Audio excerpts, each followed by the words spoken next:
nimba umuyobozi afunze ngo ujye hariya none umutwe kugira ngo wamamare kuko wigize ikimara. Ni make Mutabazi yigize ikimara ararengera. Kandi koko nako afite impamyi yo kwamamara, kandi izi YouTube zigutiza kwamamara ariko bigasaba nanone ubwenge bwinshi cyane. Ariko se ushobora kwamamara guhera mu kwame kugira mu kwa 12 no mu kundi kwambira ukazaba ugisesengura. Mvuga we nibandi n'ingegera. None se ubwo igihugu cyamuhaye inshingano, cyahaye inshingano ingegera n'amabandi. Hari ahubwo ubusebeje igihugu cyose n'abatanze inshingano.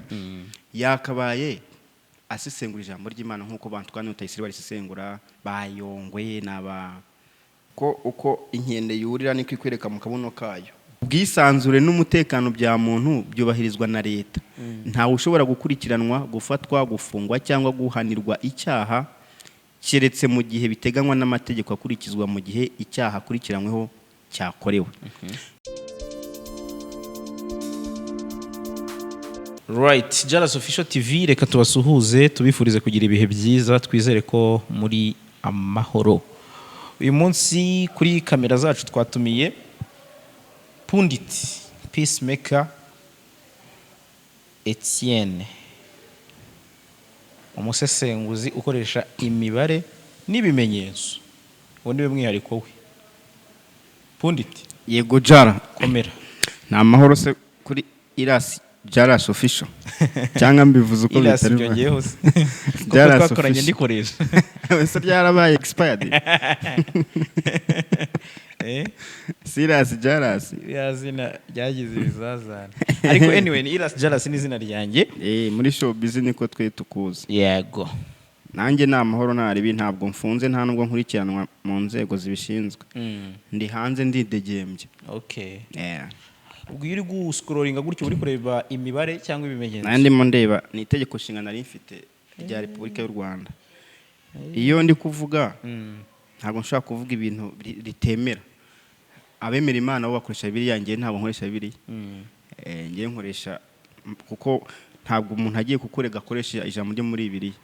Nimba ngututse ahita areba itegeko nshinga rifite ubwisanzwe, ariko ntabwo ari byiza kuvogera umuntu cyangwa gusebya umuntu. Hano akantu kose kaba karimo. Ni igitabo kinini cyane nacyo gisumba ibindi mu Rwanda amategeko yo mu Rwanda. Ako kantu wakadusomeye niba wakabonye kajyanye no gusebanya ko kamaze iminsi kuri social media. Ntabwo nari nakageraho, ariko ninkageraho ndaza kubwira kuko nubundi karacyahari, usibye ko ingingo iri mu itegeko nshinga rya Repubulika y'u Rwanda ryo mu 2023 ryavuguruwe 2015 cyagiye bavugura ya ngingo yemereraga umusaza kongera kuyobora igihugu. Harimo ingingo ivuga ko buri munyarwanda wese afite ubwisanzwe n'uburenganzira mu gutanga ibitekerezo, ariko nta muntu aseseretsa cyangwa ngagira umuntu akomeretsa, banirinda nyine imvugo abantu mu kurinda imvugo zangisha abantu abandi. Ari nabyo bona nibyo bigezweho, wagira ngo bari ntabwo bazi ko itegeko nshinga, ntabwo nyine bameze nk'umuntu uvuka akagira ngo ahantu avukiye nta bandi bahari, ari wenyine ku isi. Iyo uba ahantu haba abandi nyine wirinda kuvuga ibintu bibangamira abantu kuko birahanirwa nyine. Yego. Ubwo Mutabazi ntiyafungwa? Arezwe kugira umuntu afungwe akurikiranwa ubugenza cyane bwo bufata umuntu cyangwa bukamurega cyangwa umuntu akakurega. Hagize umurega yakurikiranwa kuko iriya tweet y'ubwa yirahagije, ntabwo kwita umuntu ibandi n'ingegera. Ibyo ni ibitutsi. Niba umuntu agukubise urushyi abakaba bagufunga. Ntabwo kwita umuntu ibandi cyangwa ingegera ubwabyo ni icyaha. Nta kwirwa ujya uca ku ruhande nyine akureze, hari umureze yafungwa. Kuko ibimenyetso birahari, iziranyandiko n'ibimenyetso nta n'ikindi. Noneho gufata umuyobozi wahawe inshingano n'igihugu ukamwita ibandi cyangwa ingegera, ibyo no gufata ibibazo ufitanye n'umuntu ukabishyira muri rubanda, kandi ntago ari byo. Ibibazo byawe bya Mutabazi n'abampura iki bijya mu gikari bigakemuka. Ni nako society nyarwanda yakemuraga ibibazo. Abantu bariciraga bakemura ibibazo byakanga bagahamagaza abakuru. None ubu nabonye ibibazo bisigaye bikemukira kuri YouTube na Twitter. Banza dusigaye tubaho mu buryo bucuritse butandukanye n'ubwo twakabayeho. Ako kantu ko abantu bashobora kuba bakirengagizaga nuko turi mu gihe nyine Pifra yavuze ngo nukwigira ibimara, ariko ashobora kuba yarayivuze kuri bakagira ngo logique no kuvuga ngo nze nsebye umuntu hano kuri YouTube. Ntago ari yo logique. Logique hari no kuvuga ngo baho mu gihe ugendane n'iby'icyo gihe, ariko ntube nanone ingaruzwa muheto y'icyo gihe. Nimba umuyobozi afunze ngo ujye hariya none umutwe kugira ngo wamamare kuko wigize ikimara, oya ntago ari byo Pifra yavugaga. Sinzi nimba numva Pifra ari umuntu atuka kuri YouTube. Oya. Na za sirenge buriya zira sirenge nibyo baga yumvikanye nyakugena Jay Polly n'aba Fireman babaga babyumvikanye kuko yahitaga namusuza n'undi muri studio zira serenge zira ndirimbo badisingaga ntabwo ndumva Pifra ajya kuri mikoro ngatuka umuntu ariko abantu bihaye kuvuga ngo no kwigira ikimara no kwibeshya cyane ntago ari burabumara yavugaga umara yavugaga no kwirinda ibintu bya kujyana mu nkiko ariko ukanabaho nyine uri w'icyo gihe niba turi muri show busy ishyushye yashyuha ukaba wasesengura ibintu bitagufungisha kandi uri gusesengura abantu turi kwibeshya cyane kuvuga kwigira ikimara tugakabya yego ni make Mutabazi yigize ikimara ararengera kandi koko nako afite impamyi yo kwamamara kandi izi YouTube zigutiza kwamamara ariko bigasaba nanone ubwenge bwinshi cyane ariko se ushobora kwamamara guhera mu kwame kugira mu kwa 12 no mu kundi kwambira ukazaba ugisesengura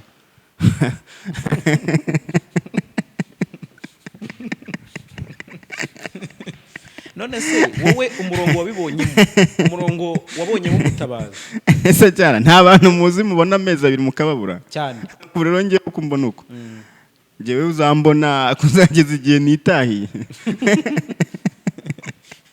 kuko twagirana ikibazo sinzaza ngo gutuke nagirana ikibazo n'umuntu wanyambe sinzambuse niba twambaye n'ubiza twagiye dukorera henshi twari twabatukaze ntubavuge nyaboneka ntaga nabavuga ngewe kubera ko itegeko nshinga rimbuza gusebya umuntu mfite ubwisanzure ariko nago hano nago ari mu rukiko rega none itangazamakuru ko nago hano ari mu rukiko so mvugira ibirego cyangwa ibibazo byanye n'umuntu imvugo ingegera amabandi noneho ibiteye agahinda ugataginga nyakubahwa perezida wa repubulika umwe mu bagabisi yubaha hari ibihugu njya mbona nyine byifuza ko yabibera perezida muri Kongo ugibona ngo yaho twari dufite perezida nk'uyu n'ahandi hari ahajya kenshi kwa ati none se waretse twitahira mu Rwanda tukazana mukaduha tukiturira rero gufata ibintu nk'ibyo ukabitagingamo uriya musaza uri mu bantu bafite ubwenge buri Imana nyine burimo uravanga ibintu marigere ko ngo numusesenguzi wa mbere ngo nimba atari we wa mbere ubwo ndamukotinze mu kiganiro cyacu muri The Choice yaravuze ngo niba ntari umusesenguzi wa mbere ngo ubwo ariko ndi mu ba mbere beza ndamukotinze umusesenguzi mwiza nawe yarabikubwiye rero reka ngwira akantu gato umusesenguzi mwiza ibintu uzi neza ko bikurura inzangano mu banyarwanda nago wabivuga aho ba wakije kuko twavuye mu bihe bibaha abanyarwanda abatutsi bishwe kubera imvugo zo guhembera urwango ufashe burase umwana wa mpora iki cyangwa umugore we yabonye twitivuga ngo nk'umugabo we n'ingegera cyangwa nibande uratekiza ko aryama agasinzira ni depression nuko mu Rwanda umuntu agira agahinda gakabiza ngo n'umurengwe ngo burararenze oya depression uraryama ntusinze kumva umugabo nibande n'ingegera none se ubwo igihugu cyamuhaye inshingano ingegera n'amabande hari ahubwo ubusebeje igihugu cyose n'abatanze inshingano kuko JALAS niba uri umunyamakuru umuntu akagusebya yasebeje abanyamakuru bose ntago ari we gusa ntago wihagarariye ni usesengura neza wareba ukavuga ngo ngiye gusesengura kino kintu niba nta mibare nta ibimenyetso ukiryamira rega nta n'umuntu wakurengera ibintu wasesenguye nizihe ngaruka zishobora kuba kuri Mutabazi nk'umuntu nzi ko Peacemaker uri umuntu ukoresha imbuga nkoranyambaga byo hejuru ukanagira na management yabyo cyangwa se ugafasha abantu ku managing izabo nizihe ngaruka zishobora kuba kuri Mutabazi nyuma y'amagambo yagiye avuga mu ma interview mbere y'uko uvuga ingaruka hari ikintu arashaka kwamamara niyo shusho wabibonyemo cyangwa ubona hari indi target Mutabazi afite urumva bwana Apotre Kabarira Maurice ni umushumba w'itorero ryitwa Kingdom Citizens rikorera Kacyiru ngo ku Kinamba ryitwa Kingdom Citizens ntabwo mpazi nta nubwo najyangewe ubwo ndi nta nubwo nshaka kuhamenya yego kuko hano mfitemo Bibiliya nemerewe gusoma nta muntu utemerewe gusenga Imana ku giti cye yakabaye asesengura ijambo ry'Imana nk'uko bantu kandi utayisiri barisesengura bayongwe n'umujeni mutoya Bishop Gafaranga sana avuga neza ijambo ry'Imana kandi agasoma nyine agatanga umurongo akanabakebura n'abandi inzahare bumva ko basobanira neza ijambo ry'Imana n'abaminyoni n'abandi n'abagitwaza rero kuza ugasesengura show busy kandi uba mwitorero ubuse nge nasesengura ijambo ry'Imana ugira ngo wapi nge nta mirongo myinshi nzi muri Bibiliya kandi ntayizi nta muntu wabimpora kuko ntago ndi impuguke ku ijambo ry'Imana nibera muri show busy ubwo ni nabyo Imana izambaza kuko umuntu Imana izamubaza ubundi ibintu yakoze n'umuhamagaro wenyine ntago yambaza ibintu ngiye itanshinze yabigiye gukosa nubwo idakosa rero uriya muvandimwe icyo yashakaga na attention y'abanyarwanda yarayibonye, ni n'umugisha kwamamara mu Rwanda, kuko u Rwanda ni rutoya, rufite social media ziri ku rwego rwo hejuru, abanyarwanda ntago bari busy cyane. Buriya hari ahantu umuntu ubundi ashobora kuvuga ikintu ntagiye n'umuntu nyako cyavuzwe pe bakakwibura burundu, nka Kongo ushobora kumara umwaka abantu batazi ko Bruce Melody yageze igoma seriously, cyinshi yasaba ko batazi ko yahageze cyane. Twebwe akantu ushobora kuvuga mu minota 2 buri muntu wese akaba arakazi. Ubu Kevin Kadari kumwe na Brian urahoze aryamana na Harmonize, kuko ntago bakundanye byaro kuryamana bisanzwe. Nta muntu muri showbiz utazi ko Kevin Kadari ari kumwe na Brian. N'u Rwanda ni ruto, ariko Brian ari wa muri Australia ntago twabimenya. Ari Tanzania se usibye abroga babiri ntago abandi babyitaho, ntago ari umunyamodo urenze, ntago ari ba boss ready wapi. Rero attention yarayibonye ashaka kwamamara byiza mama, ariko wakamaking ashobora ko utuntu twawe udutwara neza, abantu bakahora bakeneye bya bintu byawe uvuga, apana kuko ibibazo minota 2 ugahita uba disappeared. Mu Rwanda nicyo kintu kiza gihari, umuntu araza nyine ngagatwika, ariko mu kwa mbere dutangiye umunsi mukuru ukamubura n'ukuri. Nicyo kiza cyo mu Rwanda akarangirana n'umwaka. Use ntabuze mwabuze baburi birengero muri showbiz babasesenguzi se batwikaga twikoresheje mu gusesengura, ko ntago bari gusesengura usibye ko bavuga ko bari gusesengura, kuko ntago nzi ibintu basesengura bizima bakabicira ku murongo. We hari nka bitatu yasesengura bikajya ku murongo. Oya ariko urumva Mutabazi sinzi niba impamvu abifata nk'umusesenguzi, ariko yarakubwiye yuko ari umusesenguzi wa mbere mu gihugu. Ariko uba wumva ibitekerezo gutanga gusa. Ubwo rero ntago umuntu yitwa umusesenguzi yakoresha ibitekerezo. Mu itangazamakuru abantu bita aba opinionist cyangwa abantu batanga ibitekerezo mu nkuru, nko ku gihugu ubona ba Robert udatsimburwa yandika inkuru y'igitekerezo cyiwe, ariko ntago bavuga ngo ni umusesenguzi wa politike. Oya, haba hari abantu nyine itangazamakuru ryiyambaza. Rero ubwo yajya avuga ngo iki ni igitekerezo cyanjye, ariko navuye ngo ndi number 1 analyst muri showbiz. Oya, showbiz sayiziheye yayikoze, ari n'umuhanga mu iyobokamana, muri theology yarayize. Uramwemera? Yego, iyo umuntu yize ikintu akaba yaba apotre akaba afite ito ugiye sa ko ntafite n'abantu babiri se nigisha ijambo ry'Imana, none ifite itorero uburenze mu Rwanda, abantu bakakuyoboka from Monday to Sunday, ukabashushanya bagatura, ukabaho ugatimba imodoka uburenze, niho yakwamira ushushanya. Isime ko koresha amagambo akomeye. Nawe sara umuntu utakisomera ijambo ry'Imana. Nuko bashushanya bagatura. Gushanya ngo nuvanira wone imodoka urayikura he? Nana perime. Cyangwa uramuvuno waranze. Ntago wanze. Mu Rwanda muri showbiz niho ahantu harangaye, umuntu azakavuga ibyo ashaka ko nta murongo hari, kandi abantu bakamwumva ko na content yarashize. Ntago byanze nabangiye kumucyura urubanza. Ariko warumbaje ngo ingaruka icyambere abanyarwanda ntago ari abantu baratekiza cyane kandi nabagome, umbare ukoresha iryo jambo. Barakureka ukidoga, mukoresha iryo jambo kwidoga ni Kinyarwanda cyiza, cyangwa kwisararanga ni Kinyarwanda cyiza, ntihazajye mu gitemura nta Kinyarwanda gisemurwa. Ariko nyuma y'ukwezi nukuri nta muntu waza ngo ese yagiye. Oya, bakomezanya n'abandi, kuko bafite umuntu wabo w'umuhanga bakeneye gukomeza bakipinga nyine tu, ahubwo bakanakwishyira ngo runaka yagiye ngo turashaka runaka. Niko babayeho abanyarwanda. Azabura abantu bamutega amatwi. Ikindi azajya avuga bamwatake, yaba kuri social media. Warayibonye imodoka ze, sinzi nimba ari hano yaje kuvugira ko bamutora imodoka, aravuga ngo naho njyamazaze mpabereke. Biriya babyita personal attack cyangwa se menace personnelle. Ni ukuvuga ngo ibaze noneho niba gutora imodoka haniri, ejo rishuwa ko winjira mu rugo utuje, cyangwa urabuze ko ahantu kugikuta hari bandi. Twinjire noneho mu buzima bwa reality. Ubwo agiye kuba afite ubwoba, hanyuma ibyo avuga abanyarwanda bahise nyine babishyira ku munzani. Icya gatatu, ibyo yashakaga ashobora kuba umusaruro atarawubonye. Nicyo navuga, kuko umusaruro w'ibintu tubamo nuko hari impinduka bitanga. Ibyo nasesengwe nibitagira impinduka, inkuru nanditse niba nta mpinduka, iyi showbiz inkuru niba nta mpinduka, ni zero. Ndi kuvomera mu rutete nta kindi. Ko ari abantu babisanisha no kuba Apotre Mutabazi ashaka umwanya mu buyobozi, nawe niko bibona cyangwa urabona ari ubwamamare gusa? Mu mboni y'ubusesenguzi, leta y'u Rwanda uburyo imeze n'imikorere yayo, ntabwo yaguha kuyobora udafite pouvoir nyine yo gutegeka ariko utari n'indyarya. Nta munyapolitike uvugisha ukuri bro. Mbore ukoresha iryo jambo turi mu itangazamakuru nyine ariko turimo turabwira abanyarwanda. Umunyapolitike agomba kuba nyine ari indyarya kandi abeshya. Ntabwo wakwita umuntu ibandi ingegera ngo bagutume ku muturage uzi neza ko yaburaye umubwire ko agomba gutanga mituweli. Wapi?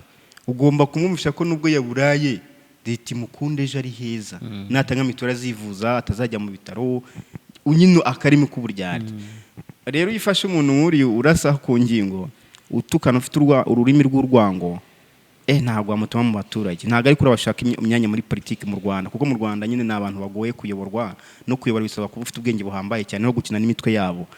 Gukina na mind ku buryo nyine ujya mu baturage ukabasetsa kandi ubutumwa wajyanye bugata. Muri ki yarafite akaza akababwira ibintu byo kubwahinda kagahita bumvisha umwe n'ubwiyunge urabutahana. Ugire afande Kabarebe nagiye njya mu biganiro byinshi by'urubyiruko araza akabakubita operation Kitona ukuntu babakubise inshuro akibaza ko ataha kabiheba ariko akaza kubumvisha nyine ubuhangange bw'inkotanyi. Ariko yabanje akabasetsa uzi ko tugeze kwa turi mu kiganiro cyiwe hashira hafi amasaha 5 tutararya abantu badashaka gusohoka ngo bajye kurya nari impare. Ntago waza rero ngo utuka abantu barasohoka ubyo by'ubuyobozi ntago ariko mbibona aho yaba yaragiye mu nzira zitari zo. Ubwo mu Rwanda inzira zo kumuyobozi zirahari kandi ziri clear. Yego. Ntago ari hari ahantu uca pe. Hari aho uhera hasi ku masibo ukorera umuryango ukazamuka bakabona kuri right bakagutangamo abakandida ugakora ibintu byo kwiteza imbere ugateza imbere abandi nyine bakabona ko ufite umutwe hasobanutse. Ntago ari ubusara umuyobozi wavuye kuri YouTube akaba umuyobozi we ko maze igihe hari ubuzi ngo nk'urugero dufata ibimenyetso nk'umuyobozi umwe wavuye kuri YouTube agahabwa ikingano mu myaka ubayeho mu Rwanda. None se ubwo urumva yabaho ubu akaba mutabazi abayowe se araho bagiye wagutsinze nawe yagiye garuka dufatanye kurwubaka nawe generale wishiyo bapisime wagutsinze nawe yagiye jara nibagaruka dufatanye kurwubaka. Ntago ari arabashakira ubuyobozi we yashaka attention no kugira ngo wenda ibitekerezo bizamuke n'itoro ryo usibye ko yari gukoresha ijambo ry'Imana bigakunda. Bagitwaza bafasha abanyarwanda bakoresha ijambo ry'Imana. Ntago gitwaza ntangaruka zindi bizamugeraho mu bijyanye no kutizerwa. None se utekereza ko ariko warebye Twitter zamukurikiye Tom Ndahiro yaranitse ngo ariko uyu witwa Apotre mwigeze mubona hari ikintu yanika ku bapfobya cyangwa baharabi ku Rwanda cyangwa bya genocide munsi baramanuka ngo yandika iki baramanuka nyine kandi abasaza muri politiki hano ububashwe bya danje babahanga bahora hanze mu gutanga ibintu naruko kumwana Tom Ndahiro namwira ngo ari mu mahanga agiye mu butumwa bw'akazi n'abantu igihugu cyo cyarizeye credibility ratakara rika hano tujye tuvugisha ukuri. Credibility mu Rwanda ntago gutakara bisaba umunsi wose no kujya abantu bakubaye ntago bisaba kuvuga umwaka wose uvuze ari biri convincing barakwemera. Credibility zatakara oya yanamaze gutakara kuko ubu niba uvuze ngo abantu bari amapine ngo muzaze mberekaho ndara credibility yatakaye none abantu barimo kwataka bisigara none uba mu isi yawe wenyine nicyo kintu cyo nyine kizasigaraho. Niye nama wagira mutabazi niba dukurikiye nk'umusesenguzi nk'umuntu urebera ibintu kure uvuga uti anga inama cyangwa se nabandi nkawe nkuko mfite itegeko nshinga rya Repubulika y'u Rwanda ryo mu 2003 ryavugure mu 2015 mu ngingo ya 24 ivuga ngo uburenganzira ku bwisanzure n'umutekano bya muntu. Iyo ni ingingo nkoresheje. Yego. Ubwisanzure n'umutekano bya muntu byubahirizwa na leta. Ntawe ushobora gukurikiranwa gufatwa gufungwa cyangwa guhanirwa icyaha keretse mu gihe biteganywa n'amategeko akurikizwa mu gihe icyaha akurikiranyweho cyakorewe. Iyo ni ingingo nkubwiye mu itegeko nshinga ndi gusoma. Nagendane Bibiliya niba umuwaje ikintu akoreshe Bibiliya azaba umuntu igihugu kizitegaho byinshi n'abakristo bazizera kuko yemeye kujya mu gisata cya na Apotre rega ntago ari punditi na Apotre umushumba aragiye nde abaragiye nabaragirishije ijambo ry'Imana ngiye abanjye mbaragirishije itegeko nshinga ni atari none se pisme yego uvuga iki muri rusange ku myitwarire kuri social media muri no minsi mbere tuganira urambwira uti umwaka wa 2022 gutwika ntabizigera bibaho icyo cyo namaze kukibona ko uza kubeshya abanyarwanda we ntago abantu bafite umwanya ariko haje none ikindi kirimo gusebanya noneho gutwika byavuyeho ariko at least mbivuga warabibonye twayivuze ari uribuka igihe twayivugiye umwaka utangira neza nyine tu hafi tariki ya mbere ebyiri gutyo hatazagira umuntu uvuga ngo twayivuze bino byabaye hari skendo nk'izi wari wabona no kuvuga ngo ubaye umuntu ya nyina afite ubwenge yicara niba ari n'agafantunywa cyangwa amazi ariko ka projecting ngana igihugu cyerekeza n'imibero yacyo ntago ubona ko wakongera kubeshya abantu ko ufite wasinye miliyari birarangira neza ukigendera ahubwo bakakubura rero kubera ko baje gusanga atakumvisha umuntu ufite kioske y'amagi ngo agenda hamagaza itangazamakuru basinye ko agiye kuba brand ambassador w'amagi ubwo mvuza amagi kuko igise hari umuntu utarizi ntago wavuga ngo wenda turi kwamamaza igise nanjye naririyo no munsi njya rimwe ku munsi ntago biriya bintu ntago byakongera gukunda ngo ngwino ngo jara ngo televiziyo ngo radio ngo tujye gusinya ngo noneho ngo ngiye kwamazanga imireti ya runaka oya biriya byararangiye ntazajye n'umuntu wongera gukina iyo mikino y'abana barimo baraza none n'ibintu byo kuvuga ngo gusebanya kugira ngo bamamare ntago ari cyo kintu umuntu yakora kugira yamamare barimo barirengagiza itegeko nshinga icyo riteganya ku gusebya umuntu n'amategeko y'u Rwanda mu gitabo gihana ko gusebya umuntu biri mu byaha nyine leta yihanira niba se umuntu asindira mu ruhame umuntu arinywera agacupa ke yiguriye ari mu modoka yiwe ntibyemeye gutwara wanyweye gusebya umuntu byagenda gute kandi ubwabyo leta y'u Rwanda abanyarwanda tuvuye mu mateka mabi y'amacakuri abantu barakomeretse barababaye yuzanye imvugo mbi uburi gukomeretsa abantu kuko baracyafite ibikomera abenshi barababaye byahatari ijambo rimwe ashobora kurara arira ijoro rigacya barimo barazana umuvuno wo gusebanya nari nabikubwiye ko abibeshya kara abasesenguzi bagashaka kurira ku bantu utazafungwa n'umuryango uzamwanga ubwo mbivugiye hano turi mu kwezi kwa gatanu ko saa turi kwa gatandatu kuko tugiye kujya mu henyine bya show busy fresh bano bahanze bacu baririya bari gukutaramira ubusa bazaba baragarutse hano ho barabishyura nyine sibyo Peacemaker nawe uvuga utuntu dukomeye kabisa bari gutaramira ubusa hari umuntu mvuze none se ubwo ariko arabahanze bari gutaramira ubusa ariko se niba badira amategeko igitaramo muri Amerika kirimo bashize wa Foro Papi n'abandi ba DJ nta bantu baza kwitwibitira nkuko nanjye naguswa stage ntacyo komeza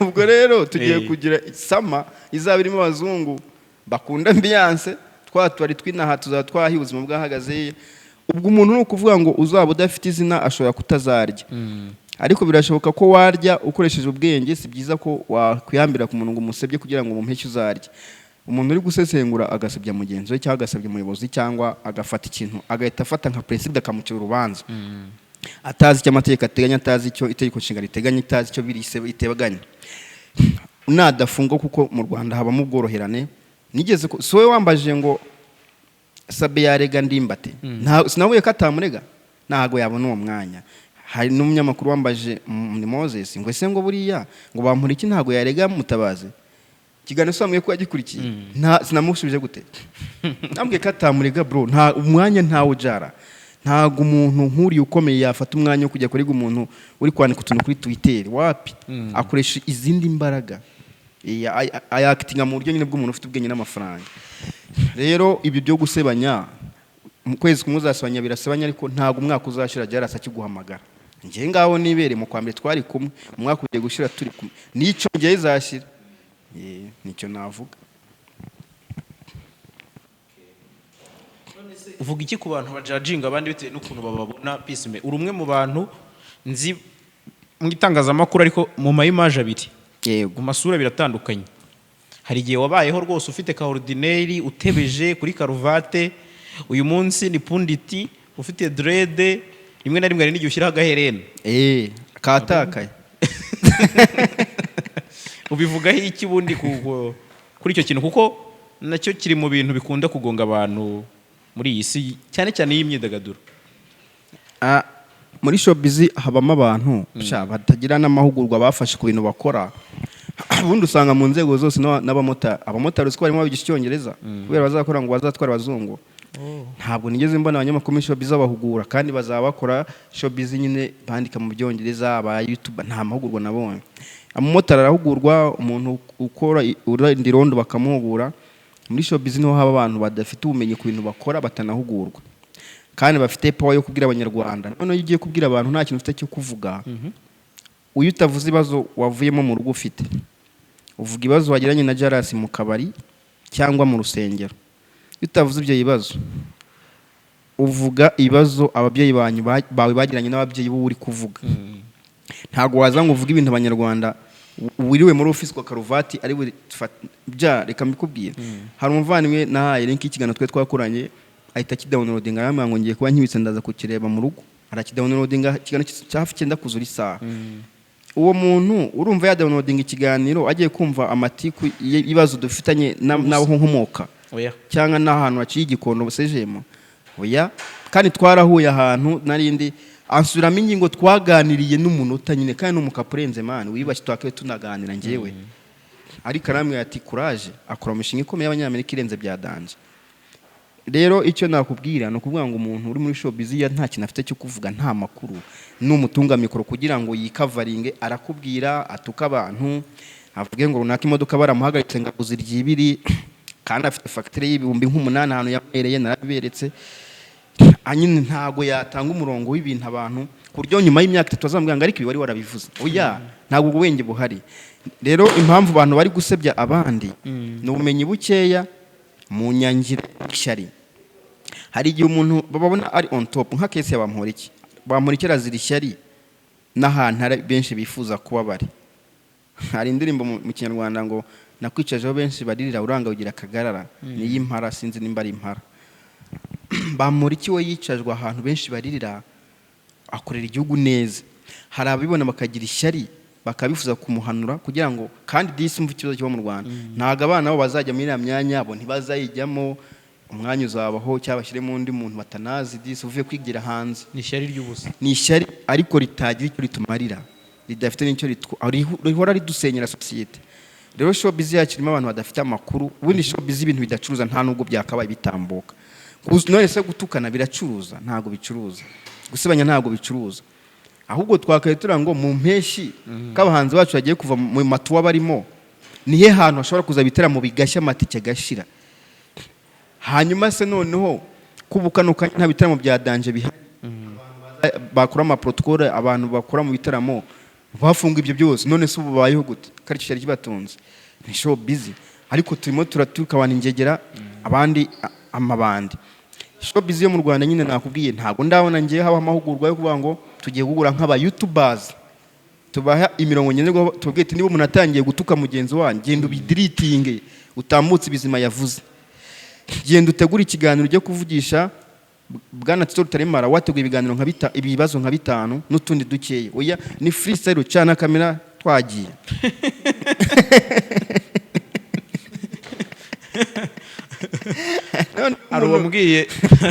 Arubambwiye atebye ati bantumiye ati umunyamakuru ndamubaza ati se tugiye kuvuga iki ngo no gutwika.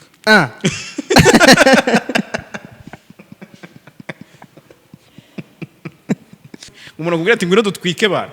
Bro nago mba muri urwo rwego tu. Nago ndi umuntu nyine wo gutwika tu. Ariko jaruzi nk'umwanya mara. Wenda reka mbikubwire gutya nubwo amenye ko bikubwira. Iyo nk'umunyamakuru amwe ngo turakora ikiganiro.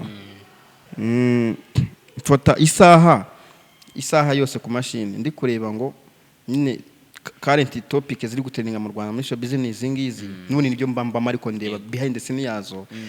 Noneho nkareba ese ko uyu muntu yavuze iki kuri uyu muntu bino bintu nk'itegeko nshinga rivuga hiki.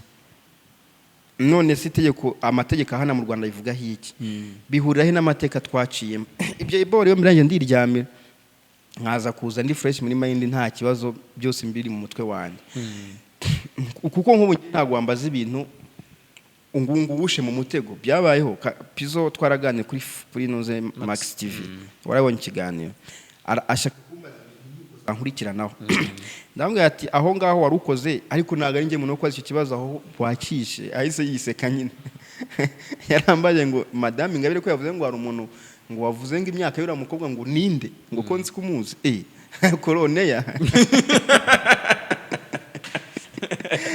cyangwa mu batanga buhamya inzego z'ubutabera ubushinjacyaha buvuga ko mu gihe bari kurikirana umuntu amakuru yose ari bo baha ibimenyetso none ngiye kubiba abanyarwanda nka yabaro ya Miss Elsa ivuga ngo kubo bireba ninde se muntu witwa kubo bireba hari umuntu uzitwa kubo bireba oya ntabubaho ariko ni ijambo rikoreshwa mu kwandika ni inzego za leta n'ibigo byigenga ntago ari umuntu ngiye nakwandikira barowe nk'abantu kubo bireba se bimenyeshejwe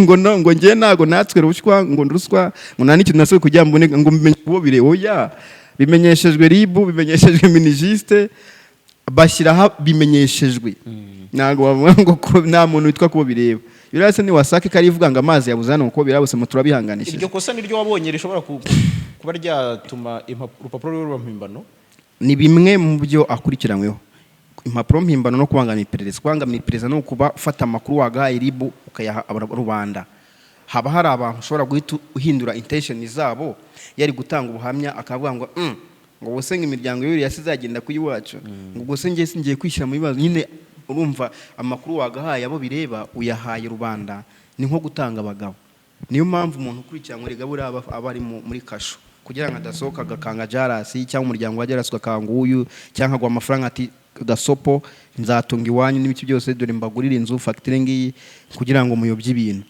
nicyo cyo kubangamira iperereza ni impapuro mpimbano impapuro mpimbano zo ni ziriya mpapuro nyine winura munoti ariko ibyo biri mu nzego z'ubutabera nibo bazagaragaza ibyaha kuri buka Prince Kid bavugaga ibyaha bitatu urabizi ko icya gatatu basanze nta bimenyetso bihari rero ribu ivuga bibiri ushaka gusanga bazasanga ari kimwe gusa cyo kubangamira iperereza kuko yarazengutse abakobwa batera ubwoba bakabura impapuro mpimbano kuko ziriya mpapuro ziri umukono wa Elsa n'abandi barisinye person ntawe yasinyiye ikiragiza gishobora kuzaba cancelled ariko nagatwe duca imanza yego okay ndumva icyo ngicyo gisobanutse neza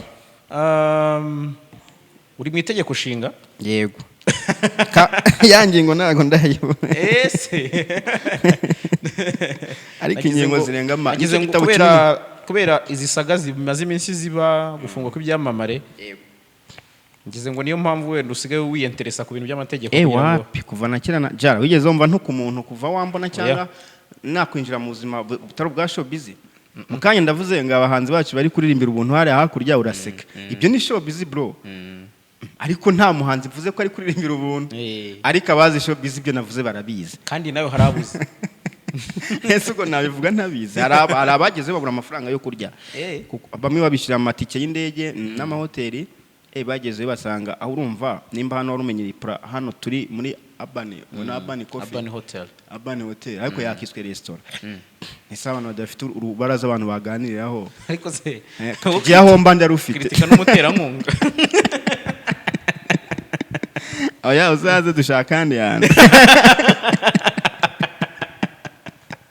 Ismeka abantu bagiye bamenyereye babishira transport bitatatanu hano ipura nangahe hano ipura ni bitanu bitanu ntabwo arabigura shokora none se umuvandimwe wazaga akaryana kumva karenze bitanu bitagura shokora yaryaho gute bro yarategewe itike y'indege n'icumi gusa nibereho yanze ari gutungwa n'inshuti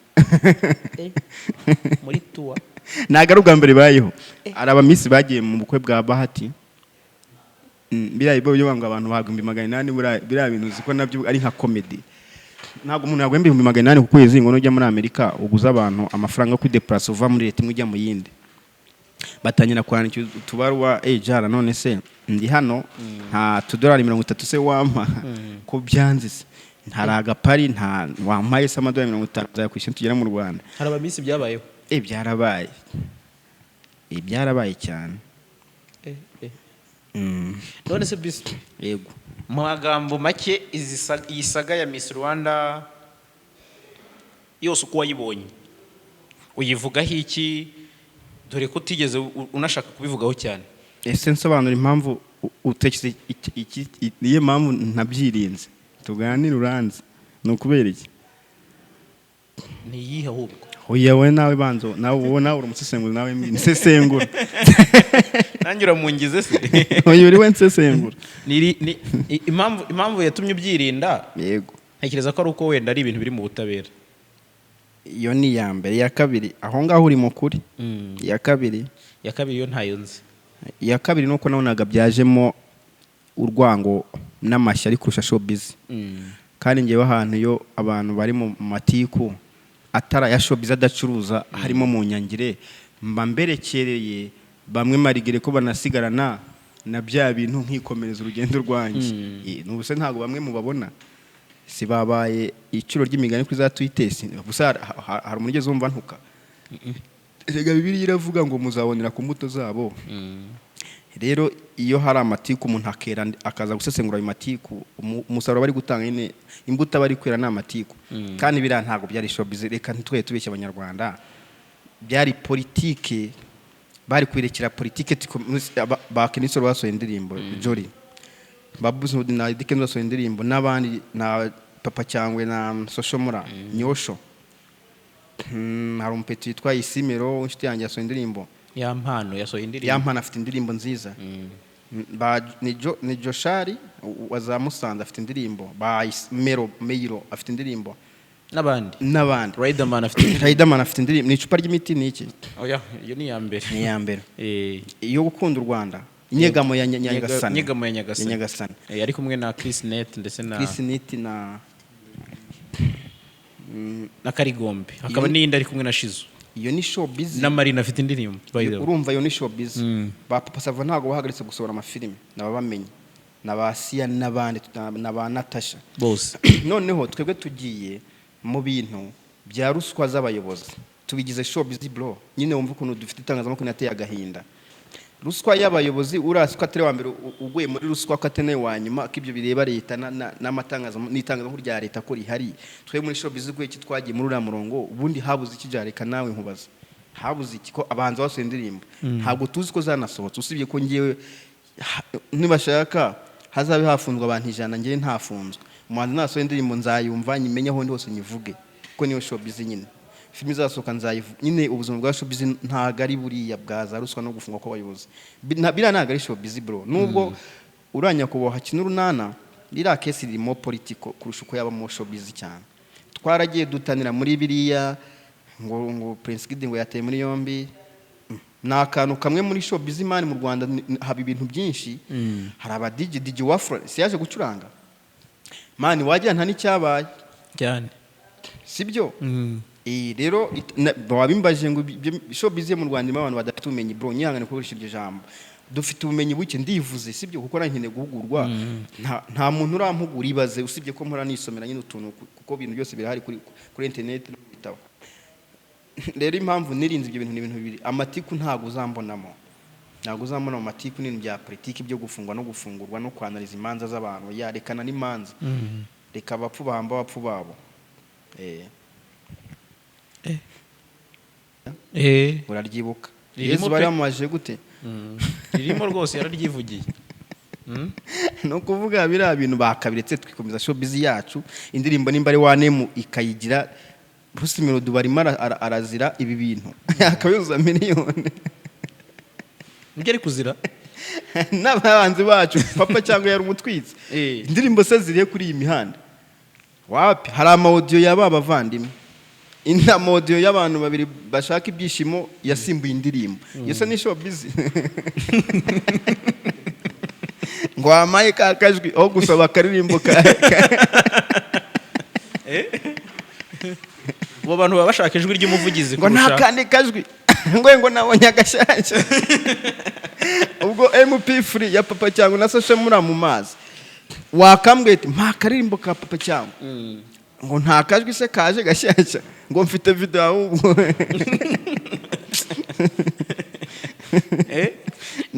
Ifungwa ry'ibyamamare ryakoretse iki muri showbiz yacu? Byanyeretse ko umuntu uba mu isi imidagaduro agomba kwitwararika ibintu bitatu. Kwitwararika inkumi no kwitwararika kuvuga ibintu atazi neza ko bihanwa n'amategeko no kugira inshuti z'abanyamategeko cyangwa inshuti z'abantu bafite ubwenge. Hari n'igihe tugenda mu dukungu tw'abantu turusha ubwenge cyangwa ubwenge bwacu nyine ari ubw'ibimara, nta muntu urimo wakubwira ngo nyamara dore warisomye warengereye reka nkutegera akakabu bagusiga inshuti yakaba yakora ati ibintu uri gukora ntago ari byo birahanwa, akubwiye ati ngwino nkwereke twigire ya navuga ya Kibagabaga inshuti yacu Mose atuye. Wabonye ko nanditse kuri sati ko haba hari abana batanga ibyishimo bidateza ingaro. Hariya umwana wahakura ntangaru sivyo se, hari ibyishimo bigurwa noneho biri official.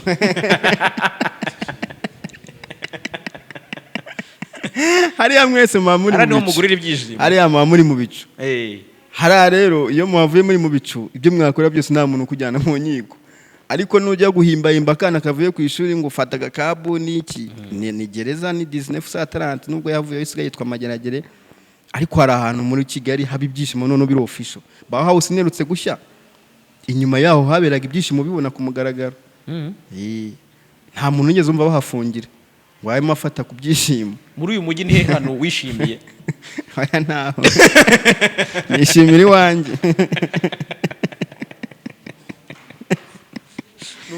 Nago mabyishimo ndahagenda jara, nago wamenya ubuzima bwa showbiz y'igihugu bamo utagenda ahantu haba abantu muri yo showbiz, kuko n'urugero nk'ubu wambaza amakuru y'umuntu nge mbi Gikondo we aba Kibagabaga ntaba ndahantu ari ngo nyamenye nzaza niba ngusebye sibyo. Abimba byiza kumenya nyine ubuzima bwa nyabwo bw'abantu ubana nabo na showbiz wamo, kuko hirya y'ibi nituba turi abasaza nitwe tuzabazwa ibiba kano kanya kandi ntabwo byandikwa nsinkubeshye.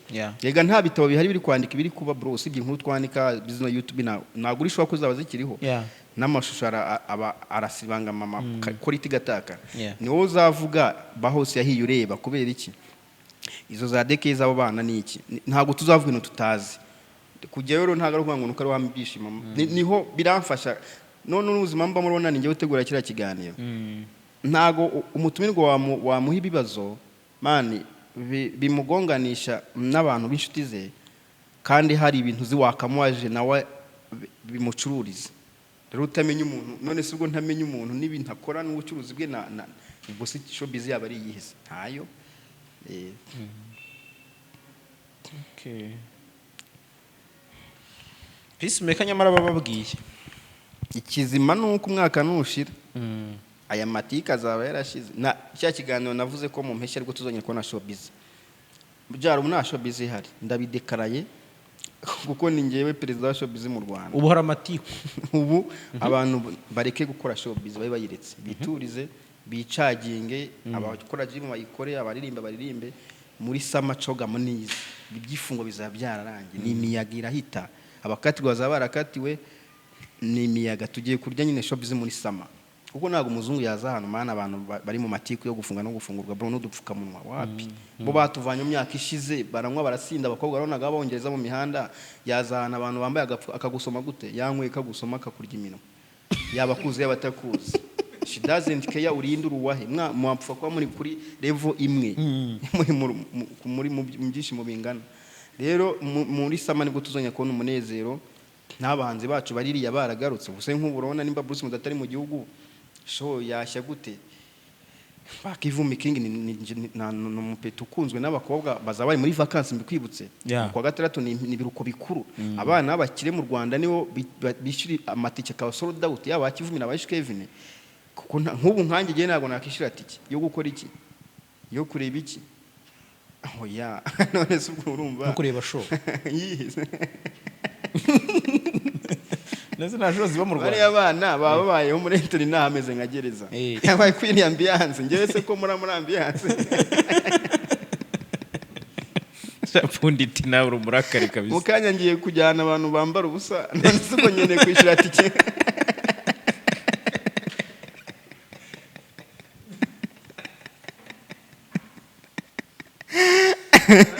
Bausi yaye ndeba nari mari fotora yibonye nari mari bro urumva nyene ikiye gitaramusa turusha kuba bauzi yashya ndeba kubera amababera none se niki uvuga ku busesenguzi bwakozwe kuri izi saga zo gufungwa kubera ko uvuga ati nge naracecetse kubera ko nabonye mwarabihinduye amatiku abakoze abiyisa abasesenguzi cyangwa se ababikozeho nk'abasesengura ubavugaho iki muri rusange? Reka mvuga ibintu bibiri. Barakoze kuko uko inkende yurira niko ikwereka mu kabuno kayo.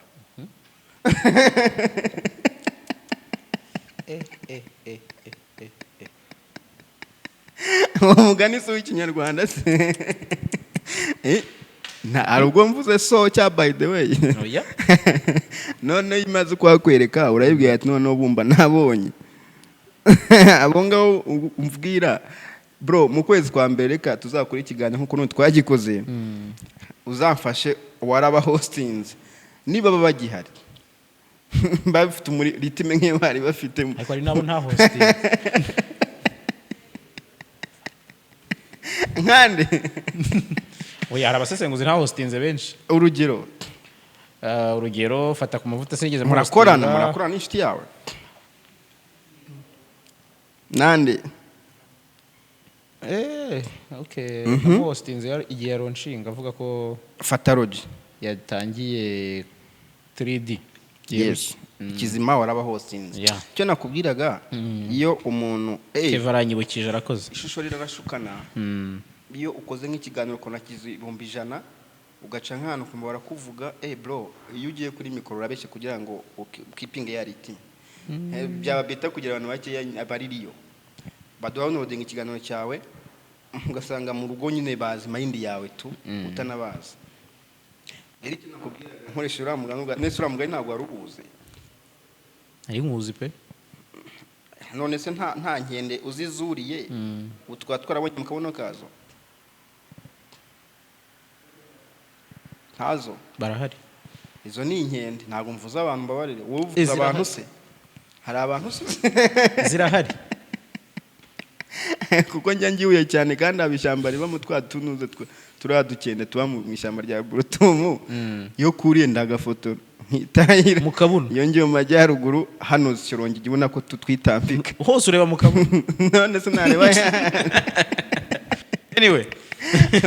Urumva bo barakosheje. Ntabwo gutanga umusanzu mu gihugu bikorwa mu masago 3 nk'umuntu uri kurongora umusazi umuntu urongora umusazi ngo ugira vuba kugira ataza kugusarana. Showbiz nta negiye none se ko umuntu showbiz irahari kuzageza isirangi ko nta gisi yaho atari showbiz. Rero abantu bigira impamyo yo kwamamara kugira ngo kuba ufite 50 ngo goreka profit mfe nama na 70 wakwamamara bro. Angelique Jarima twara Grammy Award ari umukecuru Angelique Kijo. Hari maraze twara bafari ipupa nazo bagirana ba Diamond kandi isi yose barayititiza. Ntabwo rero wakora ibintu by'amaskeno kugira ngo isi yose ngo yamize ntabwo bubaho. Ibyo nakubwira byo basenguza bambwiraga bahemukiye imiryango yabo n'igihugu. Iyo hari ahantu uvuka bakaba bagufataga nk'umuntu w'umugabo bakajya cyane bakumva barakota.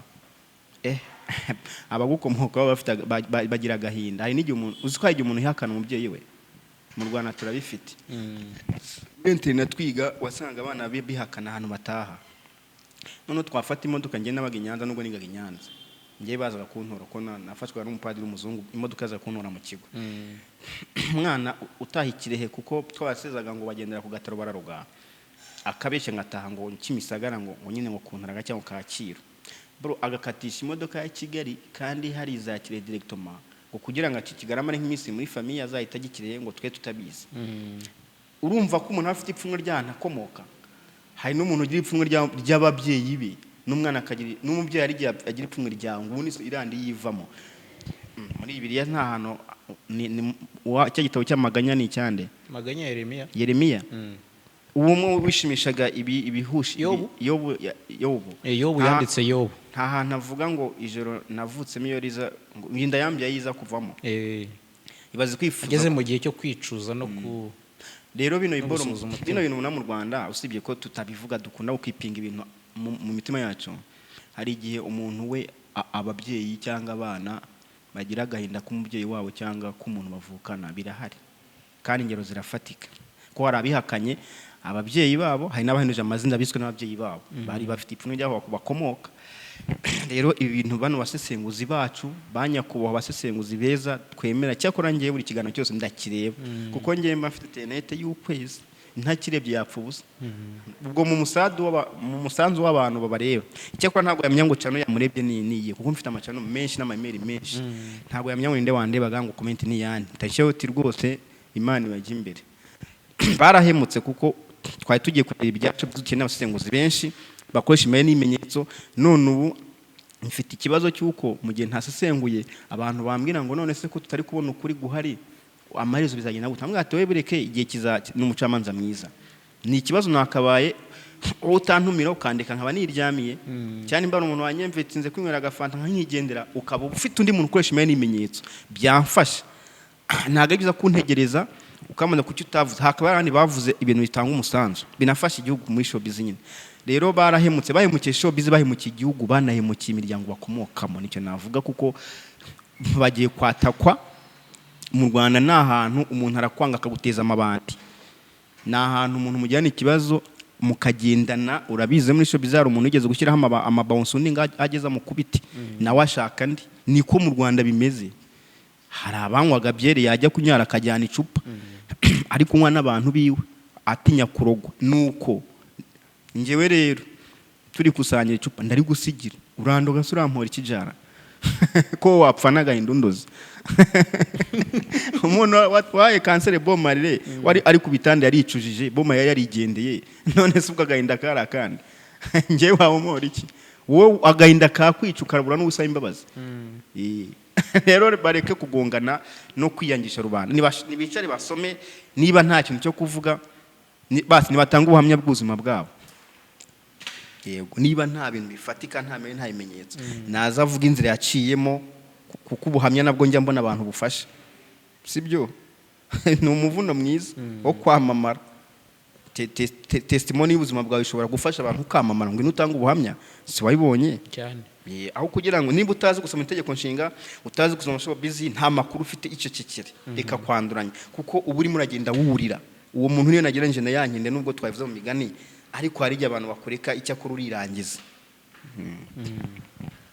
okay ndumva byumvikana peacemaker nta bintu byinshi twavuga ahubwo ari business nzi ukunda gukora ariko wenda ngira ngo unasobanureho gato twite tunayisorezaho uriya ari n'igihe yagirira abantu akamaro nkunda kubona ubiposting ka nejo bundi biri mu byagiye bivugwa bamwe bati Cristiano abafollowers bamufollowinga abonye Kim Kardashian abantu fake followers donc icyo kintu kuki ari ngombwa mu bastari bacu bikorwa bite dusorezaho jara no kuvuga ngo ubundi kwisi ntago urabizi neza ko Yesu yari umwana w'Imana cyangwa Yesu urabizi ko abantu bo mu gihe kibatamwemeye urabizi ko umubyeyi yabyara abana akagira bakunda n'abadakunda ibyo bintu biri mvuze tuyishyire muri showbiz ushobora kuba umuhanzi mwiza w'umuhanga ukagira followers baki cyane kurusha wa muntu witwa Shadiba kuko yamenye umuvuna ukibaza ngo ngo ndarenze ngo ni ikibazo kigiye ngo biza ikibazo kimaze imyaka 10 ukora umuziki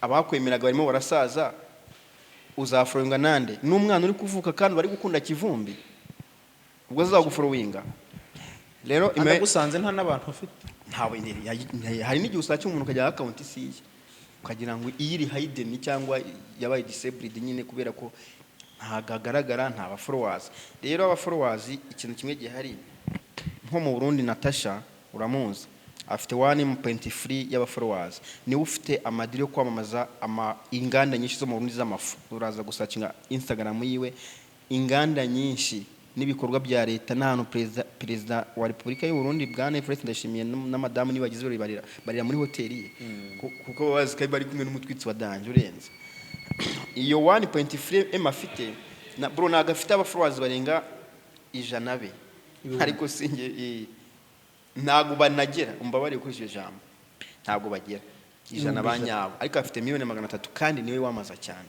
abantu muri showbiz yo mu Rwanda n'ukuri ntabwo bumva biratangaje ko wakora indirimbo ikagira 100,000 mu mezi 3 ugashyiraho irushanwa ngo challenge ugahemba ngo 2,000,000 sibyo ngo rukujya wamaze ya ndirimbo wakayigurira viewership ukayiboostingisha wanajya gusaba collab muri Wasafi bakabona ko uhanganye nabo ntabwo uzabereka ngo natanze 1M ya challenge bro wapi ibyo ni charity nyine ntago ari campaign Diamond se yavuga ngo yajya kubwira Inosi B ngo ngewe ngo natanze amafaranga ngo n'inyama ngo n'imyambaro kwira yidi man ahita kwereka ko indirimbo yawe iyo pe nituyisubira mu channel yanjye ari yambiri muri Afrika hari abantu bazakumye batari bakuzi nubwo ndenze kuko Inosi B yarenze Diamond muri audience y'abavuga igifaransa kuko Inosi B yashobora kuba yaserenga amatike bikaba sold out muri sare mu France bita Zenif nimwe mu masare nta manzu muri Tanzania wanagira kimwe cya kabiri cyaho ntago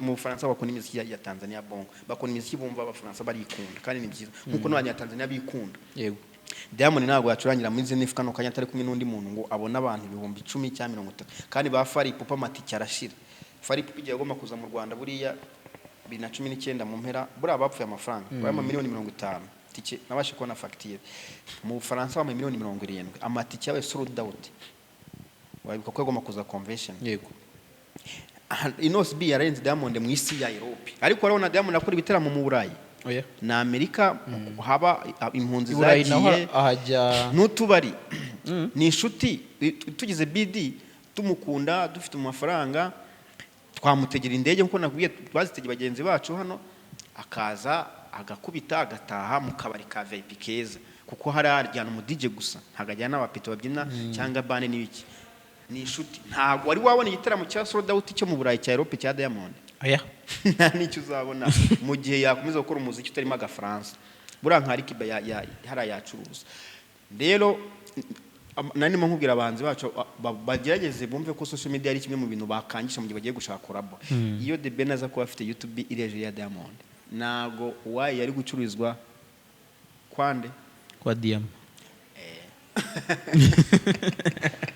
nibyo rero ubwo abafuruwazi Kim Kardashian niyo ni 300 n'eshanu afite miliyoni 5 ry'aba fake yabo yaguze Cristiano niyo nimero mbere afite 92 z'ingurano urutonde rufite ba Messi none umuryango Ellen DeGeneres afite 49% y'abantu mu following yaguze Ellen DeGeneres ntarenze isi yose ntimwubaha ikiganiro cyo kujyamo umeze nk'ubonekewe hari inshuti yanjye shout out kuri Judith ari Canada nahoze mbona afite umuzungu bameranye neza yahoze ambira ngo nzamushakire ukuntu yabona itike yo kujya mu gitaramo mu kiganiro cya Ellen DeGeneres Judith mana amafaranga yose yatanga akagera hashaka nyine ubaze icyo bita amafaranga no gukunda ikintu tike bro rero nse n'umuhanzi Ellen DeGeneres show yaramye ngo ndakwizera nyine umuhanga shakira uburyo nabona tike genzage mu do imagine urabizi ko haba hari abafana n'abatumirwa bari abafana urabizi ko bishyira amati ya VIP buriya cyane nibaze nyine kugira ngo umuntu ashake iyo tike ntabwo avuze ngo ajye muri Grammy mu bihembo